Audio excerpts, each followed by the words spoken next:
ओम अज्ञानतिमिरान्धस्य ज्ञानाञ्जनशलाकया सस्रोन्मिलितं येन तस्मै श्रीगुरुवे नमः। नमो विष्णुपादाय कृष्णप्रेष्ठाय भूतले श्रीमदे भक्तिवेदान्त स्वामीति नामिने नमस्ते सारस्वती देवे गौरवाणी प्रचारिणे निर्विशेष शून्यवादी पाश्चात्य देशतारिणे। जय श्री कृष्णा चैतन्य प्रभु नित्यानंदा श्री अद्वैत गदाधर श्रीवासदि गौर भक्त वृंदा। हरे कृष्णा कृष्णा कृष्णा हरे हरे, हरे राम राम राम हरे हरे। हरे कृष्णा பக்தர்களுக்கு இனிமையான காலை வணக்கம். இன்றைய பாகவத சத்சங்க வகுப்புல வந்து கலந்துருக்கிற எல்லா பக்தர்களுக்கும் என்னுடைய பரிவான நமஸ்காரம். ஸ்ரீமத் பாகவதம் 2ஆம் ஸ்கந்தம் 7வது அத்தியாயம்.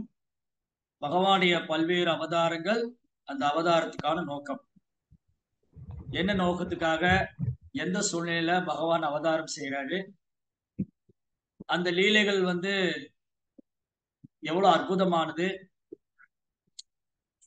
அந்த லீலைகள்ல வந்து பகவான் எப்படி தன்னுடைய அமானுஷ்யமான சக்திகளை வெளிப்படுத்துறாரு, யாருமே எதிர்பார்க்காத சூழ்நிலையில, யாருமே எதிர்பார்க்காத விதத்துல, யாராலும் கற்பனை செய்து கூட பார்க்க முடியாத அதீத ஆற்றலையும் அமானுஷ்யமான சக்திகளையும் அற்புதங்களையும் பகவான் நிகழ்த்துறார். அதனால பகவானுடைய செயல்கள் என்னைக்குமே நம்ம இந்த ஜட உலக செயலோடு ஒப்பிடவே முடியாது. ஒரு சாதாரண மனிதனுடைய செயலை போலவோ, ஒரு ஜட உலகத்துல இருக்கக்கூடிய செயல்களை போலவோ நம்ம ஒப்பிடவே முடியாது. அதனாலதான் பகவத்கீதை கிருஷ்ணர் சொல்றாரு, அவஜானந்தி மாமூடா மானுஷிம் தனுமாஸ்திரம் பரம்பாவம் அஜானந்தோ மமபூத மகேஸ்வரம். அவஜானந்தி மாமூடா, முட்டாள்களும் அறிவியலிகளும் நான் இந்த பூமியில் மனித உருவில் தோன்றும் போது என்னையும் ஒரு சாதாரண மனிதனாக நினைக்கின்றார்கள். அஜானந்தி மாமுட மானுஷிம் தனுமாஸ்தி பரம் பாவம் அஜானந்தோ, நான் பிறப்பற்றவன் என்று அறிந்தும் அந்த பிறப்பற்றவருடைய லீலைகள், செயல்கள், அவருடைய வைபவங்கள், இதை வந்து முட்டாள்களாலும் அறிவியலிகளாலும் புரிஞ்சுக்க முடியாது. இந்த முட்டாள்கள் அறிவியலிங்கிறவங்க வந்து படிக்காதவங்க நம்ம நினைச்சுக்க வேண்டாம். ஓ, உங்களுக்கு படிப்பறிவு இல்லை அதனால முட்டாள், அப்படி கிடையாது. யார் முட்டாள்னு கிருஷ்ணா சொல்றாரு, யார் அறிவியலின்னு சொல்றாரு, யார் வந்து கிருஷ்ணாவை ஏற்றுக்கலையோ, யார் வந்து கிருஷ்ணரை ஏற்றுக்கொள்வதில்லையோ, யார் வந்து அறியாமையில் இருக்காங்களோ அவங்களதான் இங்க முட்டாள் அறிவியலின்னு சொல்றாரு. இந்த முட்டாள்கள் அறிவியலிகள் சமுதாயத்துல எப்படி வேணாலும் இருக்கலாம். அவங்க பெரிய அரசியல் தலைவர்களா இருக்கலாம், சினிமா நடிகர்களா இருக்கலாம், இல்ல பௌதியத்துல உயர்ந்த கல்வி படிச்ச பெரும் பண்டிதர்களா இருக்கலாம், பௌதியத்துல பெரும் சாதனை பண்ணவங்களா இருக்கலாம், பெரிய விஞ்ஞானிகளா இருக்கலாம், மனக்கற்பனையாளர்களா இருக்கலாம், தத்துவ ஆராய்ச்சி பண்றவங்களா இருக்கலாம், நாத்திகர்களா இருக்கலாம், பொறாமைக்காரங்களா இருக்கலாம், யாரா வேணாலும் இருக்கலாம். இவர்களால் ஒருபோதும் கிருஷ்ணாவுடைய மகிமைகளை புரிந்து கொள்ள முடியாது. இந்த மாதிரி சமுதாயத்துல உயர்ந்த பதவியில் இருக்கிறவங்க, பிரபலமா இருக்கிறவங்க, அந்த உயர்ந்த பதவியிலையும் பிரபலமா இருக்கிறவங்க கூட கிருஷ்ண விஞ்ஞானம், கிருஷ்ண தத்துவத்தை, இறை விஞ்ஞானம், இறை தத்துவத்தை அறியாதனால அவங்க அறியாமையினால என்ன வேணா பெதட்டலாம். ஆனா அப்பாவி மக்கள் அதுல குழப்பம் அடையக்கூடாது. சோ இதுல இந்த சமுதாயத்துல குழப்பம் விளைவிக்கிறவங்க, தப்பான அபிப்பிராயத்தை வந்து பிரச்சாரம் பண்றவங்க, மக்களை தவறா வழிநடத்துறவங்க, இவங்க கிட்ட இருந்து ரொம்ப கவனமா இருக்கும். அதனாலதான் கிருஷ்ணா இந்த பூமியில அவதாரம் செஞ்சு தன்னுடைய அமானுஷ்யமான சக்திகளை வெளிப்படுத்தினாலும் இந்த முட்டாள்கள் அதுக்கு தவறான வழிகாட்டுதல் பண்றாங்க. அதனாலதான் பகவான் என்ன பண்றாரு, ஆச்சாரியரை அமைச்சு வைக்கிறார். ஆச்சாரியர்கள் இந்த பூமியில தோன்றுவது மூலமா அவங்க மூலமா பகவானுடைய சக்தி என்ன, ஏன் இறைவன் உருவமாகவும் செயல்பட முடியாது, அருவமாகவும் செயல்பட முடியாது, ஏன் இறைவன் மிருக ரூபத்தில் வர முடியாது, ஏன் இறைவன் மனித ரூபத்தை எடுத்துக்கொள்ள முடியாது, ஏன் இறைவன் பாதி மிருகமாக பாதி மனிதனாக தோன்ற முடியாது ஏன்னா அவருடைய சக்தி எல்லையற்றது. அவர் விரும்பிய போல வடிவெடுத்துக் கொள்ள முடியும். அவர் விரும்பிய ரூபத்துல வடிவெடுத்து, உதாரணத்துக்கு ஒரு தண்ணி எடுத்துட்டு வச்சுக்கோங்களேன். தண்ணியை எந்த பாத்திரத்துல ஊத்துறமோ அது தகுந்த மாதிரி வடிவமாகும். எந்த பாத்திரத்துல ஊத்தினாலும் அது தகுந்த மாதிரி அந்த வடிவம் எடுத்து. அது போல இறைவன் இடத்துக்கும் சூழ்நிலைக்கும் தகுந்தாற் போல ஒரு குறிப்பிட்ட நோக்கத்தை நிறைவேற்றுறதுக்காக ஒரு குறிப்பிட்ட ரூபத்தை ஏற்றுக்கொள்றார். அப்படி அவர் அந்த ரூபத்தை ஏற்றுக்கொள்ளும் போது அந்த லீலைகளை பற்றி படிப்பதால, கேட்பதால, பாடுவதால, நினைவில் கொள்வதால நம்ம இதயத்துல இருக்கிற அழுக்குகள்லாம் நீங்க பெறும். இந்த மாதிரி தப்பான அபிப்பிராயங்கள், பொய் பிரச்சாரங்கள், தவறான வழிகாட்டுதல், இதுல இருந்து நம்ம விடுபடணும். அப்ப இது சரியான, ஹரே கிருஷ்ணா. சோ அப்ப இதை நம்ம சரியான இடத்துல இருந்து கேட்கணும். அங்கீகரிக்கப்பட்ட அதிகாரப்பூர்வமான ஆச்சாரிய சம்பிரதாயத்திலிருந்து பகவானுடைய லீலைகளை நாம் உள்ளவாறு அறிந்து கொள்ள வேண்டும். யாரெல்லாம் இறைவனை பற்றி உள்ளவாறு அறிந்து கொள்ள வேண்டும், இறைவனின் சக்தியை பற்றி அறிந்து கொள்ள வேண்டும், இறைவனின் செயலை பற்றி அறிந்து கொள்ள வேண்டும், அவர் உருவா அருவமா என்று அறிந்து கொள்ள வேண்டும். அவர் உருவமா அருவமான்னு இதெல்லாம் தெரிஞ்சுக்கணும்னா சும்மா சினிமா படம் எடுக்கிறவங்க இருந்தோ, சினிமா நடிகர் இருந்தோ, அரசியல்வாதத்திலிருந்தோ இருந்தோ கேட்கக்கூடாது. அங்கீகரிக்கப்பட்ட அதிகாரப்பூர்வமான ஆச்சாரியர்கள், குருமார்கள், அவங்கள்ட்ட இருந்து கேட்கணும். சாஸ்திரத்தை யார் வேணா எப்படி திருச்சி வேணும்னு சொல்லலாம். ராமாயணம், மகாபாரதம், பகவத்கீதை, இதிகாச புராணங்கள், இது யார் வேணா விளக்கம் கொடுக்கலாம். ஏன்னா எழுத்து சுதந்திரம் எல்லாருக்கும் இருக்கு, பேச்சு சுதந்திரம் எல்லாருக்கும் இருக்கு. அதனால யார் இதை எப்படி வேணாலும் சொல்லலாம். அதுல தவறான சிந்தனைகளை பரப்பலாம், தவறா சித்தரிக்கலாம், என்ன வேணாலும் பண்ணலாம். அதனால இந்த மாதிரி உள்ள ஊடகங்களாலேயோ இல்ல குருட்டுத்தனமான தலைவர்களாலேயோ அறியாமல் இருக்கிற மக்களால நாம் வழிநடத்தப்படக்கூடாது. அதனாலதான் சரியான இடத்துல இருந்து கேட்கணும். ராமருடைய லீலைகள், கிருஷ்ணாவுடைய லீலைகள், நரசிம்மருடைய லீலைகள், பகவானுடைய ஓரொரு அவதாரம், லீலை, அதனுடைய அற்புதம், அதிசயம், அது ஆன்மீக தத்துவம் நிறைந்தது. பகவானுடைய லீலைகள்ல அற்புதம் நிறைந்தது, அதிசயம் நிறைந்தது, ஆன்மீக தத்துவங்கள் நிறைந்தது, ஆனந்தமானது, ஆர்வம் தரக்கூடியது. சோ அதனாலதான் நம்ம இன்னைக்கு பாகவதத்திலிருந்து பகவானுடைய ஓரொரு அவதாரம், இந்த பாகவதம் புராணமலம் பிரேம மருத்துவ மகான். பாகவதம் புராணமம், அழுக்கற்ற புராணம், தூய்மையானது. இது குறையுடையது அல்ல. எண்ணற்ற புத்தகங்கள் இருக்கு, எண்ணற்ற இலக்கியங்கள் இருக்கு, எண்ணற்ற கட்டுரைகள் இருக்கு, கதைகள் இருக்கு, கவிதைகள் இருக்கு. அது மாதிரி அதுல 10ல 100ல 1000த்துல 1 அல்ல ஸ்ரீமத் பாகவதம். இந்த உலகத்துல நிறைய கவிதை பேசுறவங்க இருக்காங்க, கட்டுரை எழுதுறவங்க இருக்காங்க, சிறந்த கவிஞர்கள், பண்டிதர்களா இருக்காங்க. அந்த மாதிரி ஏதோ ஒரு கவிஞராலேயோ பண்டிதராலேயோ ஒரு சாதாரண மனிதனாலோ தொகுக்கப்பட்டது அல்ல ஸ்ரீமத் பாகவதம். ஸ்ரீமத் பாகவதம் வியாச மகரிஷியால் தொகுக்கப்பட்டது. வியாச மகரிஷி 4 குறைகளுக்கு அப்பாற்பட்டவர். வியாச மகரிஷி அப்படின்னா 4 குறைகளுக்கு அப்பாற்பட்டவர். அதனால சாஸ்திரங்களும் 4 குறைகளுக்கு அப்பாற்பட்டது. அப்ப வேதங்கள் 4 குறைகளுக்கு அப்பாற்பட்டதா இருக்கிறதுனால அந்த வேதங்களின் சாரமான ஸ்ரீமத் பாகவதம் 4 குறைகளுக்கு அப்பாற்பட்டது. அமலம் புராணம், கலியுகத்துல நிறைய மல புராணம் இல்ல. ஏன் இது அமலம் புராணம் சொல்றாங்க? அழுக்கற்ற புராணம்.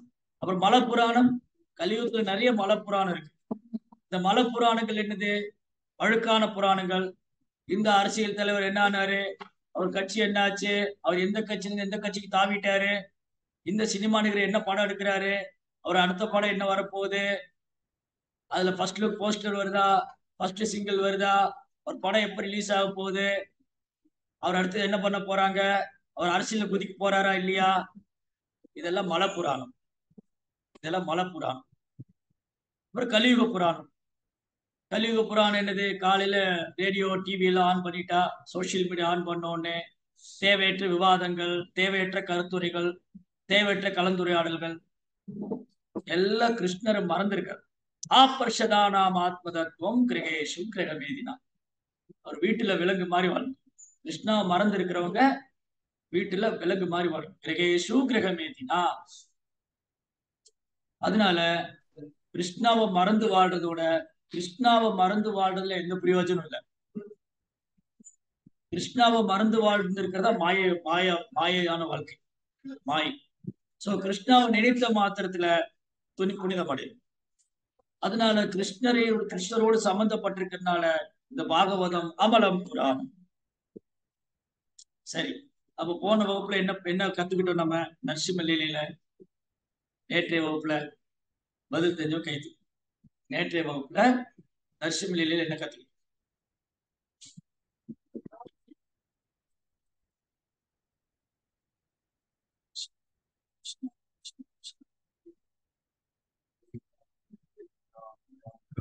எஸ் யோகினி மாதாஜி. பிரகலாத் மகாராஜோட தெய்வீக குணங்கள் சொல்லி தந்தீங்க பிரபு. அவர் யாரோட தொந்தரவுக்கும் ஆளாகல, அவராலும் யாருக்கும் தொந்தரவு இல்லை, அதெல்லாம் சொன்னீங்க. அப்புறம் பெற்றோர் அவங்க பக்திக்கு கிருஷ்ண பக்திக்கு எதிரா இருந்தாலும் அவங்கள வெறுக்க கூடாது, எல்லா மரியாதையும் கொடுக்கணும் அப்படின்ட்டு சொன்னீங்க. அப்புறம் பிரகலாத் அவங்களோட நண்பர்களையும் அந்த குருகுலத்துல பக்தர்களா மாத்தினாங்க, அது சொல்லி தந்தீங்க. அப்புறம் ஆதிசங்கரரும் லட்சுமி நரசிம்மரை வழிபட்டாங்க அப்படின்னு எல்லாம் சொல்லி தந்தீங்க பிரபு. சோ நேற்றைய வகுப்புல நரசிம்மலீலையில மிக முக்கியமான பாடம், ஒரு பக்தர் எந்த மாதிரி பக்தர் பகவானுக்கு பிரியமானவர், எந்த மாதிரி பக்தருக்காக பகவான் தோன்றினார். தேவர்களும் பக்தர்கள் தான், பிரகலாதரும் பக்தர் தான். ஆனா தேவர்கள் பிரார்த்தனை செய்யும் போது பகவான் பொறுத்துக்க சொன்னாரு, பிரகலாதருக்கு துன்பம் என்ற உடனே பகவான் வந்துட்டார். அதனால இந்த பியூட்டி என்னன்னா, அழகு என்னன்னா, இந்த நரசிம்ம லீலையில மிக முக்கியமான பாடம், ஒரு தூய பக்தருடைய தெய்வீகமான குணம், பிரகலாத் மகாராஜருடைய தெய்வீகமான குணங்களை பற்றிதான் நேற்று பேசிட்டு இருந்தோம். சில வேளைகள்ல நேற்றைய வகுப்புடைய சாரம், நேற்றைய வகுப்புல கத்துண்ட பாடத்துடைய சாரம் என்னதுன்னா, சில வேளைகள்ல நாம கிருஷ்ண பக்தி பண்ணும்போது, நாம ஆன்மீக விஷயங்களை பயிற்சி பண்ணும்போது, நம்ம தந்தையோ தாயோ நண்பர்களோ உறவினர்களோ பிள்ளைகளோ பெற்றோர்களோ அதுக்கு சாதகமா இல்லாம இருக்கலாம், இல்ல அவங்க கிருஷ்ண பக்தி தீவிரமா எடுத்துக்காம இருக்கலாம். சோ இந்த மாதிரி ஏதாவது இருக்கலாம். அதனால நம்ம அவங்களை வெறுக்கக்கூடாது, அவங்களை உதாசீனப்படுத்தக்கூடாது. நாம் கடமையை செய்ய வேண்டும், அதே நேரம் நாம் கிருஷ்ணனுடைய தியாகம் செய்யக்கூடாது. பிரகலாதர் தன் கடமை, ஒரு பிள்ளையாக பிரகலாதர் தன் தந்தைக்கு எல்லா மரியாதை கொடுத்தாரு, அவரை நமஸ்காரம் பண்ணாரு, அவரை வழிபட்டாரு. ஆனா பிரகலாத் மகாராஜா தந்தையாருடைய வார்த்தையை ஏற்றுக்கல, ஏன்னா அவர் விஷ்ணு பக்திக்கு எதிராக இருக்காரு. அதே போலதான் தன் ஆன்மீக குலகுருமார்களுக்கு உண்டான மரியாதை கொடுத்தாரு, ஆனா அவங்க போதனை எடுத்துக்கல, அவர் ஆன்மீக குருவான நாரதருடைய போதனை தான் எடுத்துக்கிட்டார். அதே சமயம் அந்த குலகுருகளை இன்சல்ட் பண்ணல, அவமானப்படுத்தல, இல்ல அவங்கள உதாசீனப்படுத்தல. இது மாதிரிதான் நம்ம ரொம்ப அழகான ஒரு பாடம். யார் ஒருத்தர் இந்த மாதிரி ஒரு இக்கட்டான ஒரு தர்ம சங்கடமான நிலை, அந்த மாதிரி ஒரு தர்ம சங்கடமான நிலையில் வைக்கப்படும் போது யார் ஒருத்தர் கிளர்ச்சி அடையாம இருக்காங்களோ, எல்லாத்தையும் பொறுத்து கொள்றாங்களோ, எல்லாத்தையும் சகித்து கொள்றாங்களோ, அவங்க கிருஷ்ணருக்கு ரொம்ப பிரியமானவங்க.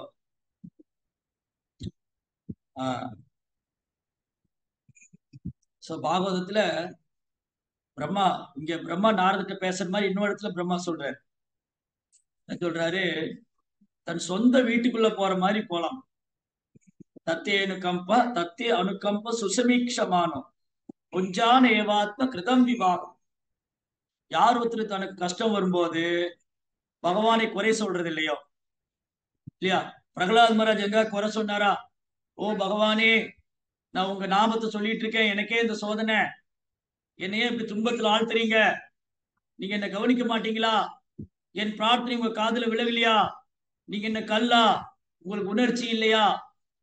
என்னை காப்பாற்ற மாட்டீங்களா? அப்படிலாம் பிரகலாதர் ஒரு இடத்துலயும் பிரார்த்தனை செய்ய. நீங்க ஹோல் பாகவதம் எடுத்து பண்ணீங்க, இதைத்தான் கேட்க வேண்டும் என்று நினைத்தேன். சோ பிரகலாதர் ஒரு இடத்துலயும் இந்த மாதிரி பிரார்த்தனை செய்யல. இங்க ஹோல் பாகவதம், நரசிங்க புராணம், எந்த புராணம் எடுத்து படிச்சாலும் பிரகலாத் மகாராஜா பகவான்கிட்ட இந்த மாதிரி ஒரு பிரார்த்தனை செய்ததே இல்லை. பகவானை குறை சொல்லவே இல்லை. ஏ கிருஷ்ணா, நான் உன்னுடைய பக்தன் இல்லையா? நான் உன்னை சரணாகதி பண்ணிவிட்டேன். ஏன் என்னை சோதிக்கிறாய்? என்னை ஏன் துன்பத்தில் ஆழ்த்தி விட்டாய்? எங்க அப்பா என்ன டார்ச்சர் பண்றாரு, ஆளை வச்சு கொல்ல பாக்குறாரு, சமுத்திரத்தை தூக்கி போடுறாரு, நெருப்புல போடுறாரு. உனக்கு கருணையே இல்லையா? நாமளா இருந்தோம் ஃபர்ஸ்ட் அட்டம்ப்ட்லயே விட்டுட்டு ஓடிடுவோம். அந்த இடத்துல நம்ம இருந்திருந்தோம்னா கிருஷ்ண பக்தி வேணான்னு ஓடிடும். சார் பிரகலாத் மகாராஜா அவர் எல்லாத்தையும் பொறுத்துக்கிட்டார். தாம் திதி சக்ஷ பாரதா, சகித்துக் கொள்றார். இது வைஷ்ணவருடைய தெய்வீகமான குணங்கள்ல ஒண்ணு. பொறுத்துக் கொள்வது, பொறுமை, சகிப்புத்தன்மை, எளிமை, பணிவு. சோ இரண்யகசிபு மாதிரி யாருக்கும் தந்தையார் இல்லை. இன்னைக்கு இருக்கிற, நேற்று பேசணும், இன்னைக்கு இருக்கிற தந்தைகள் வந்து இரண்யகசிபு கொடூரமானவங்க இல்லை, ராவணனால கொடூரமானவங்க இல்லை, சூர்பனகா, தாடகா அந்த மாதிரி கொடூரமான அம்மாக்களும் இல்லை. ஆனா அவங்க கிருஷ்ண பக்தியுடைய முக்கியத்துவம் தெரியல. நமக்கு வந்து பிரபுபாடைய கருணையால, பக்தருடைய கருணையால கிருஷ்ண பக்தி கிடைச்சிருக்கு. அப்படி நமக்கு கிடைச்ச மாதிரி அவங்களுக்கு ஒரு நாள் கிடைக்கும். அதுக்காக நம்ம பிரார்த்தனையும் செய்யலாம், அதுக்காக முயற்சி பண்ணலாம், அதுக்காக உதவி செய்யலாம், அவங்களுக்கு பிரசாதம் கொடுக்கலாம். இந்த மாதிரி அன்பு செஞ்சு அவங்களையும் கிருஷ்ண பக்தி கொண்டு வரும். சோ நமக்கு கிடைச்ச வாய்ப்பு அவங்களுக்கு கிடைக்கிறதுக்கு ஒரு வாய்ப்பை ஏற்படுத்தி கொடுக்கணும். சோ பிரகலாத் மகாராஜ் அதுதான் செஞ்சார். பிரகலாத் மகாராஜாவுக்கு நாரதருடைய கருணையினால அவருக்கு கிருஷ்ண பக்தி கிடைச்சிருச்சு. தாயினுடைய கருவில் இருக்கும் போதே கிடைச்சிருச்சு. அதே நாரத முனிவர் இரண்யகசிபு முன்னாடி வர்றாரு. ஏன் இரண்யகசிபு ஏத்துக்கல? நாரத முனிவரை ஆக்சுவலி பிரகலாதராவது கருவுல தான் கேட்கிறார். பிரகலாத குழந்தை கருவுல இருக்கும் போதுதான் நாரதனுடைய உபதேசத்தை கேட்கிறாரு. அந்த நாரத முனி பர்சனலா இருக்காரு இரண்யகசிபு முன்னாடி. ஏன் இரண்யகசிபு கிருஷ்ண பக்தி எடுத்துக்கல? ஏன்? பதில் தெரிஞ்சவங்க கை தூக்குங்க. எதனால இரண்யகசிபு கிருஷ்ண பக்தி எடுத்துக்க மாட்டேங்கிற? ஒரே வார்த்தை தான், ஒரே வரிதான். இதுதான் காரணம். என்ன? பொய் அகங்காரம். பொய் அகங்காரம் தடுக்குது. நான் அந்த விஷ்ணுவை சரணடையணுமா? முதல் நாள் கிளாஸ்ல பேசினோம். இரண்யகசிபுக்கு ஆத்ம விஞ்ஞானம் தெரியும், பரமாத்மா பற்றி தெரியும், கிருஷ்ணா பரமாத்மான்னு தெரியும், நான் ஜீவாத்மான்னு தெரியும். சோ இதெல்லாம் தெரிஞ்சும் இரண்யகசிபுடைய பொய் அகங்காரம் தடுக்குது. நான் எதுக்கு ஏத்துக்கணும்? நாரதரே, நாரதர் வந்தா இரண்யகசிபு நாரதர் சொல்லி நான் கேட்கணுமா? இந்த நாரதர் கலகம் மூட்டுவாரு. அசுரங்க தான் நாரதரை பார்த்தா கலகம் மூட்டுறவங்கள தெரியும். அசுரங்களுக்கு நாரதரை பார்த்தா இன்னைக்கு கலியுகத்துல சினிமால, டிராமால, டிவில பல இடங்கள்ல நாரதர் வந்து கலகம் மூட்டுறவங்களா கேட்பாங்க. அசுரங்களுக்கு நாரதர் கலகம் மூட்டுற மாதிரி நினைக்கிறாங்க. ஆனா பக்தர்களுக்கு தெரியும் நாரத மகரிஷி 12 மகாஜனத்துல ஒருவர், பகவானுடைய தூய பக்தர், மிக உன்னதமானவர். அப்போ இரண்யகசிபு, நாரதர் வந்து இரண்யகசிபு முன்னாடி வந்தாரு. ஆனா பிரகலாதர் முன்னாடி வரல, அம்மாவுடைய கருவுல இருக்கிற குழந்தைக்கு சொன்னாரு. ஆக்சுவலி நாரதர் சொன்னது கையாதுக்கு, அம்மாவை உட்கார வச்சு பாவதம் சொன்னாங்க. ஆனா கருவுல இருக்கிற குழந்தை கேட்டுட்டு இருக்கு. அப்போ பிரகலாதர் வந்து நாரதரை குருவா எடுத்துட்டாரு. முதல் தரமான பக்தரான். ஆனா இரண்யகசிபுடைய பொய் அகங்காரம் தடுக்குது. நான் கேட்கணுமா? இந்த நாரதர் சொல்லி நான் கேட்கணுமா? இந்த விஷ்ணுவை சரணடையணுமா? பண்ணல. சோ ஃபைனலி என்ன ஆயிடுச்சு? குழந்தை பிறந்தது. குழந்தை பிறந்தா பிரகலாதருடைய தெய்வீகமான குணம் என்ன நேற்று பேசிட்டு இருந்தோம். பிரகலாதருடைய தெய்வீகமான குணத்தோட கண்டினியூஷன், தொடர்ச்சி தான் நீங்க. சில நேரம் பிரகலாதர் அழுகிறார், கிருஷ்ணாவை நினைச்சு அழறார். பாருங்க, இதுதான் நம்முடைய பக்தியினுடைய வெளிப்பாடு. எப்போ நம்ம பக்தியில பக்குவமாகறோமோ, எப்போ பக்தியில நம்ம முன்னேற்றாரு. ஒரு பக்தர் பக்தியில முன்னேற்றம் அடைச்சிட்டாரா, ஒரு பக்தர் பக்தியில பக்குவம் ஆயிட்டாரா, எப்போ அவர் கிருஷ்ணரை நினைச்சு ஏங்கி அழும்போது, கிருஷ்ணா நான் உன்னிட்டு பிரிஞ்சுட்டேன் அப்படின்னு நினைக்கும் போதுதான் கிருஷ்ணாவுடைய பிரிவு நினைச்சு அழும்போதுதான் அவர் பக்தியில பக்குவம் ஆயிட்டாரு, அவர் பக்தியில உயர்ந்துட்டாரு, அவர் பக்தி பூர்ணத்துவம் ஆயிடுச்சு. அதனால சாண்டிங் பண்ணும்போது, ஹரே கிருஷ்ணா சொல்லும் போது, நான் கிருஷ்ணாவை பிரிச்சுட்டேனே நினைக்கிறேன். கிருஷ்ணாவை பிரிச்சுட்டேன், கிருஷ்ணா விட்டுட்டேனா, கிருஷ்ணாவை மறந்துட்டேன், நான் மாயையில் இருக்கேன் அப்படின்னு, நான் ஒரு பாவி, நான் பெரும் பாவி, கிருஷ்ணாவுடைய ஆன்மீக உலகத்தை விட்டு இந்த ஜட உலகத்துல விழுந்து இப்போ கிருஷ்ணாவுடைய சங்கம் இல்லாம கஷ்டப்பட்டு இருக்கு. சோ பிரகலாத் மகாராஜா சில நேரம் அழுவாரு, கிருஷ்ணாவை நினைச்சு அழுவாரு. சில நேரம் கிருஷ்ணாவோட லீலைகள் நினைச்சு தன்னை மறந்து சிரிப்பாரு. அவருடைய கண்கள் எப்பவும் கண்ணீராலே நிறைந்திருக்கும். அவரோட உடல் மயிர் குத்துட்டு நிற்கும். சில நேரம் மயங்கி விழுந்துருவார், சில நேரம் பாடுவாரு, சில நேரம் நடனம் ஆடுவாரு. 8 அஷ்ட சாத்விக பாவம், 8 விதமான பாவத்தை வந்து பிரகலாத் மகாராஜ் வெளிப்படுத்துறாரு. பிரகலாத் நீங்க பாவத்துல படிச்சீங்கன்னா 7th கேட்டோல பிரகலாத் மகாராஜா வந்து 8 விதமான அஷ்ட சாத்விக பாவம். கிருஷ்ணாவை நினைச்ச உடனே ஒரு கண்ணுல இருந்து கண்ணீர் வருது. கிருஷ்ணாவை நினைச்சாலே அவரால் கிருஷ்ணாவை மறக்க முடியல. கிருஷ்ணாவை நினைச்சுக்கிட்டே இருக்காரு, அழறாரு, சிரிக்கிறாரு, மயங்கி விழுந்துடுறாரு, திடீர்னு ஓடுறாரு, பாடுறாரு, நடனம் ஆடுறாரு. உடம்பெல்லாம் மயிர் குத்தி நிக்குது, நாவெல்லாம் தழுதலுக்குது, கண்ணுல இருந்து அப்படியே அருவிய மாதிரி கண்ணீர் வருது.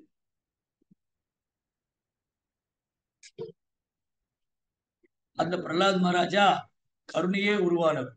வைஷ்ணவா பரதுக்க துக்கி கிருபாபதி, கருணா சிந்து. சோ பிரகலாத் குழந்தைய ஸ்கூலுக்கு அனுப்பிச்சாங்க. என்ன கஷிபு ஒரு நாள் குழந்தை ஸ்கூல்ல பாடம் முடிச்சு வராங்க. வந்த உடனே அப்பா தன் குழந்தைய மடியில போட்டு அவனை உச்சி முகர்ந்து அவன் தலையை தடவி கொடுக்கிறார். இது ஒரு அன்பு, அன்பு வெளிப்படுத்துறதுல இது இது அன்பினுடைய அன்பை வெளிப்படுத்துறதுக்கு ஒரு ரொம்ப அன்பு. நம்ம யாருகிட்ட ரொம்ப அன்பு இருக்கோ அவங்க உச்சந்தலையில முத்தம் உச்சி முகர்றதுன்னு சொல்ல. நம்ம குழந்தைங்க அவங்க தலையில உச்சந்தலையில முத்தமிடுவாங்க. அன்பினுடைய அந்த அன்பு வந்து அவ்வளவு இருக்கு அவங்க மேல. அப்புறம் அப்படி தலை வருடி விடுறது. என்ன கஷிபு தன் குழந்தை பிரகலாதர் மடியில போட்டு தலையை வருடி விடுறாரு. ஏ பிரகலாதா, நீ ஸ்கூல்ல என்ன படிச்ச, உனக்கு டீச்சர் என்ன சொல்லி கொடுத்தாங்க, நீ படிச்சதே பெஸ்ட் பாடம் எதுன்னு சொல்லி. இப்ப அடுத்தது டீச்சிங் ஆஃப் பிரகலாத். பிரகலாதுடைய போதனை, பிரகலாதுடைய தெய்வீகமான குணம் எவ்வளவு உயர்ந்ததோ அது போல பிரகலாதின் போதனைகளும் உயர்ந்தது. ஒண்ணு அவருடைய இன்ஸ்ட்ரக்ஷன், இன்னொன்னு அவருடைய ரியலைசேஷன். ரெண்டுமே பிரகலாதர் வந்து நாரதற்கு இருந்து கேட்டுட்டாரு, அதை அப்படியே ரியலைஸ் பண்ணாரு, அதை பிராக்டிஸ் பண்ணாரு. இதுதான் ஒரு பக்தருக்கான அடையாளம். ஒரு தூய பக்தருக்கான அடையாளம் அல்லது ஒரு பக்தருக்கான அடையாளம் என்னன்னா, நம்ம உயர்ந்த அதிகாரிட்டு இருந்து கேட்கணும், அதை வந்து பயிற்சி பண்ணணும், அப்புறம் அதை ரியலைஸ் பண்ணணும், அனுபவபூர்வமா உணரணும். கேட்கணும், பயிற்சி பண்ணணும், அனுபவபூர்வமா உணரணும். Hearing, practising and realisation. வெறுமனே கேட்கறது நல்லதுதான், வெறுமனே கேட்கறது நல்லதுதான். ஆனா கேட்டா மட்டும் போதாது, பயிற்சி பண்ணணும், பிராக்டிஸ் பண்ணணும். ஸோ பிராக்டிஸ் பண்ணும்போது என்ன ஆகும், ரியலைசேஷன் வரும், அனுபவம் வரும். ஸோ பிரகலாத் மகாராஜா இதை மூணுமே வெளிப்படுத்துறாரு. பிரகலாத் மகாராஜா தாயினுடைய கருவுல இருந்து நாரதத்தை கேட்டாரு, அது குழந்தையா இருக்கும்போது பயிற்சி பண்ணாரு, அதுக்கப்புறம் அதை அனுபவபூர்வமா உணர்ந்தாரு, இப்ப அதை பிரச்சாரம் பண்றாரு. ஸோ பிரச்சாரம் எப்போ, முதல்ல கேட்கறது, உயர்ந்த அதிகாரிகிட்ட இருந்து கேட்கறது, அதுக்கு ஒரு பயிற்சி பண்றது, அதை உணர்றது, அதுக்கப்புறம் பிரச்சாரம். Realisation, preaching means realisation. இப்ப பாருங்க பிரகலாதோட ரியலைசேஷன். சோ பிரகலாத் மகாராஜ் அப்பா கேட்டாரு, இன்னைக்கு ஸ்கூல்ல படிச்ச பெஸ்ட் பாடம் என்ன. சில நேரங்கள்ல நம்ம வீட்டுல பார்க்கலாம், குழந்தைங்க ஸ்கூலுக்கு போயிட்டு வந்தோடனே அப்பா கூப்பிட்டு உட்கார வச்சு, அப்பா ஆபீஸ்ல இருந்து வருவார். வந்த உடனே, கண்ணா இன்னைக்கு என்ன ஹோம்ஒர்க் கொடுத்துருக்காங்க உனக்கு, நீ என்ன படிச்ச இன்னைக்கு, உனக்கு டீச்சர் என்ன சொல்லி கொடுத்தாங்க, நீ என்ன ரைம்ஸ் பாடின. அந்த குழந்தை மழலை மொழியில பேசும். உடனே அந்த அப்பாவுக்கு ரொம்ப சந்தோஷமா இருக்கு. Twinkle twinkle little star I wonder what you are அப்படி சொன்ன உடனே அந்த அப்பாவுக்கு ரொம்ப சந்தோஷமா இருக்கு அந்த மழலை மொழி கேட்கும் போது. அதனால எர்ணிகசிபுக்கு பிரகலாத் மேல ரொம்ப அன்பு. தன்னுடைய வாரிசு, 3 உலகத்துக்கும் எர்ணிகசிபு சக்கரவர்த்தி, தனக்கு பிறகு இந்த ராஜ்யத்தை ஆளணும் தன் மகன் பிரகலாதன். அதுதான் எர்ணிகசிபுடைய மென்டாலிட்டி. ஆனா எர்ணிகசிபுடைய திட்டம் நிறைவேறல. எர்ணிகசிபு நினைக்கிறாரு, ஓகே என் பையன் எர்ணிகசிபு நினைக்கிறாரு, என் பையன் அசுர குலத்துல பிறந்தாலும் பெரிய பண்டிதனா இருக்கணும், அவன் நாலேஜபிள் பர்சனா இருக்கணும். அவர் ரொம்ப திறமையா இந்த உலகத்தை ஆளணும் அப்படின்னு நினைக்கிறாரு. இப்போ கேட்கிறாரு ஹிரண்யகசிபு பிரகலாதட்ட, பிரகலாத குழந்தை, அடே பிரகலாதா நீ என்ன படிச்ச? அப்போ பிரகலாதர் என்ன பண்றாரு, இந்த பௌதிக வாத்தியார் சொல்லி கொடுத்தது சொல்லல, இந்த குலகுருமார்கள் சொல்லி கொடுத்தது சொல்லல, தன் தாயின் கருவில் இருக்கும் போது நாரதர் என்ன உபதேசம் செய்தாரோ அதை சொல்ற. தத் சாது மன்னியே அசுர வரிய தேகினா சதா சமுத்தி நதியா அசத் கிரகா கித்வாத பாதம் கிரகமந்த கூபம் வனம் கதோயத் அரிமாஸ்ரீயன். ஓ அசுரில் சிறந்தவரே, இந்த குடும்ப வாழ்க்கை இருக்கு இல்லையா, இது உண்மை இல்ல. இந்த குடும்ப வாழ்க்கை உண்மை இல்ல, அசத் கிரகா. சத்துனா உண்மை, அசத்னா உண்மை இல்ல. அதனால இந்த இருண்ட கிணறுல விழுந்துட்டீங்க. இந்த குடும்ப வாழ்க்கை இருண்ட கிணறு, அதுல விழுந்துட்டீங்க. இதுல இருந்து வெளியில வாங்க. இதுல இருந்து வெளியில வந்து வனத்துக்கு போங்க. அதுல வனம்னாலே புரோபார் விருந்தாவனம் சொல்றேன். விருந்தாவனத்துக்கு போங்க. அந்த விருந்தாவனத்துக்கு போய் பக்தி பண்ணுங்க, பகவான்கிட்ட திரும்ப போங்க. இந்த ஹிரண்யகசிபு முன்னாடி பேசுறதுக்கே பயந்துக்குவாங்க. 33 கோடி தேவி தேவர்கள், பிரம்மா, விஷ்ணு, சிவா, இவங்க 3 பேரை தவிர வேற யாரும் ஹிரண்யகசிபுக்கு பயப்ப 3 பேர் மட்டும்தான். மற்ற எல்லாரும் அண்டர் ஹிஸ் கண்ட்ரோல், ஹிரண்யகசிபுடைய கண்ட்ரோல் தான். இந்த 3 பேர் தவிர இந்த 3 உலகத்தையும் தன் கட்டுப்பாட்டுல வச்சு அப்பேற்பட்ட ஹிரண்யகசிபுட்ட நேருக்கு நேர் தைரியமா சொல்றேன் பிரகலாத். அப்படியே குழந்தைய தூக்கி தரையில வீசிட்டு மடியில வச்சு, இதுதான் அசுரகுணம். இந்த குழந்தை தன்னை திருப்திப்படுத்தல, இந்த குழந்தை என் புலனை திருப்திப்படுத்தல, இந்த குழந்தை வேண்டாம் அப்படின்னு தூக்கி வீசிட்டு, இதுதான் நீ கலியுகத்துல எல்லாரும் பண்றாங்க. நீ கலியுகத்துல புலன்களை கட்டுப்படுத்த முடியாம ஆண் பெண் சேருவாங்க. உடனே குழந்தை உண்டான, இந்த குழந்தை வேண்டான்னு கருவிலேயே கொள்றது. இல்லைன்னா அந்த குழந்தை பிறந்ததுக்கு அப்புறம் தூக்கி போட்டுரு. அதுல இப்ப ரீசெண்டா இன்னைக்கு பேசிட்டு இருந்தாங்க, ஒரு அம்மா சின்ன குழந்தைய பீஸ் பீஸா விட்டுட்டாங்க. அப்ப தாய் என்பு எங்க போச்சு? கலி வந்து நாளுக்கு நாள் ஸ்ட்ராங் ஆயிட்டு, கலி புருஷா வந்து நாளுக்கு நாள் பயங்கரமா அவன் வேலையை காமிச்சுக்கு, கலியுகம் வேகமா பரவிட்டு இருக்கு. பெற்ற தாயே குழந்தைய துண்டு துண்டா வெட்டி அதை ஒரு பையில போட்டு, அப்புறம் போலீஸ் எல்லாம் கண்டுபிடிச்சு காரணம் என்னன்னு கேட்டா, என் குழந்தைய கணவர்கிட்ட பேசுனது எனக்கு பிடிக்கல, கணவன் மனைவி சண்டை வந்து விவாகரத்து ஆயிடுச்சு, டைவர்ஸ் பண்ணிட்டார். இந்த குழந்தை வந்து அம்மா கூட இருக்கு, 4 வயசு குழந்தை, 4 வயசு 5 வயசு. அந்த குழந்தை அவங்க அப்பாட்ட ஏதோ பேசிச்சான், இது பிடிக்கலன்னு அந்த குழந்தைய வெட்டிட்டான். ஹிரண்யகசிபுடைய ஃபாலோவர்ஸ் கலியுகத்துல நிறைய இருக்கு. அப்ப நிறைய பிரகலாதருடைய ஃபாலோவர் தேவைப்படுறாங்க. ஹிரண்யகசிபுட்ட இருந்து காப்பாற்றணும், ஹிரண்யகசிபுடைய மென்டாலிட்டி இருந்து சொசைட்டியை காப்பாற்றணும் அப்படின்னா நிறைய பிரகலாதர்கள் வேணும். சொசைட்டி வந்து பிரகலாதர் நிறைஞ்சிருக்கணும், ஹிரண்யகசிபு நிறைஞ்சிருக்க கூடாது. ஹிரண்யகசிபு நிறைஞ்சிருந்தா ஆபத்து. பிரகலாதன் நிறைஞ்சிருந்தா ஆனந்தம். சமுதாயம் பிரகலாதன் நிறைந்திருந்தால் ஆனந்தம், பிரகலாதுடைய மனோபாவம் நிறைந்திருந்தால் ஆனந்தம். ஹிரண்யகசிபு ஒரு குணம் நிறைந்திருந்தால் ஆபத்து. அப்ப ஆபத்து வேணுமா ஆனந்தம் வேணுமாங்கிறது நம்ம தான் டிசைட் பண்ணணும். அதனால கிருஷ்ண உணர்வு தான் ஒரே தீர்வு. இன்னைக்கு ஜட உலகத்துல கலியினுடைய தாக்கத்திலிருந்து மக்களை காப்பாற்றுவதற்கு ஒரே தீர்வு கிருஷ்ண உணர்வு தான். பிரகலாதர் கான்சியஸ்னஸ், பிரகலாதுடைய உணர்வு, பிரகலாதுடைய ஸ்மரணம், பிரகலாதுடைய ஸ்மரணம் விஷ்ணு ஸ்மரணம். பிரகலாதருக்கு டார்ச்சர் இருந்தது, ஆனா பிரகலாதனால் அதனால பாதிக்கலையே. ஏன்னா பிரகலாதர் கிருஷ்ணாவே நினைச்சிட்டு. இந்த ஜட உலகம் துன்பம் நிறைந்ததுதான், துக்க ஆலயம் அசாஸ்வதம். பட் ஆனா கிருஷ்ணாவை நினைக்கும் போது இந்த துன்பங்கள் அத்தகைய பக்தர்களை பாதிக்கிறது. பக்தர் அல்லாதவங்க வந்து புலம்புவாங்க, அழுவாங்க, கஷ்டப்படுறாங்க, எங்கேயாவது ஓடிடலாமா இல்ல தற்கொலை பண்ணிக்கலாமா என்னெல்லாமோ நினைக்கிறாங்க. ஆனா பக்தர்கள் இதெல்லாம் வந்தாலும் அவங்களுக்கு வந்து ரொம்ப பெரிய பாதுகாப்பு. ஹரே கிருஷ்ணா கிருஷ்ணா கிருஷ்ணா ஹரே ஹரே, ஹரே ராம ராம ராம ஹரே. இந்த நரசிம்மமூர்த்தி பகவான் நரசிம்மர் ஹரிநாமத்துல இருக்காரு. ஹரிநாமத்தை வலுவா பிடிச்சுக்கிட்டு. நேத்து கூட ஒரு பக்தர் கேட்டார் இல்லையா, ரிஷபல்தேவ், ஏன் ஹரிநாமம் வந்து பயத்தையும் போக்கிடுனா, ஹரிநாமம் பயத்தை போக்கிடுனா ஏன் வந்து நரசிம்மரை வழிபடணும்? ஹரிநாமத்தை கண்டா பயசுரூபமே ஓடிடும்னா அப்ப ஏன் நரசிம்மரை வழிபடணும்? நாம அந்த அளவுக்கு ஹரிநாமத்துல வந்து நம்பிக்கை வச்சிருக்கிறோமா? ஆனா அந்த அளவுக்கு ஹரிநாமத்துக்கு உறுதியா ஜபிக்கிறேன்னா எனக்கு ஹரிநாமத்து மேல விசுவாசம் இருக்கா? எனக்கு வந்து ஹரிநாமத்து மேல விசுவாசம் இருக்கா? இப்ப அந்த அளவுக்கு இல்லையே. அதனால எனக்கு ஹரிநாமத்துல விசுவாசம் வரணும், ஹரிநாமத்துல ருச்சி வரணும், ஹரிநாமத்தை இடையரா ஜபிக்கணும், அதுல வரக்கூடிய தடங்கள் போகணும். அதுக்காக நரசிம்மர் ஹரிநாமத்தை சொல்லும்போது வரக்கூடிய தடங்கல்கள், பக்தியில வரக்கூடிய தடங்கல்கள், இதை போக்கணும். ஏன்னா ஹரிநாமமே இதெல்லாம் போக்கக்கூடியதுதான். ஆனா அந்த அளவுக்கு நான் பக்தியில தீவிரமா இல்லை, அந்த அளவுக்கு எனக்கு ஹரிநாமத்து மேல விசுவாசம் இல்லை, அந்த அளவுக்கு என்னுடைய சாண்டிங் வந்து பர்ஃபெக்டா இல்லை, ஜபம் வந்து வலுவானதா இல்லை, உறுதியானதா இல்லை. நான் பலவீனமா ஜெபம் பண்ணிட்டு இருக்கேன், நான் பலவீனமா பக்தி பண்றேன்.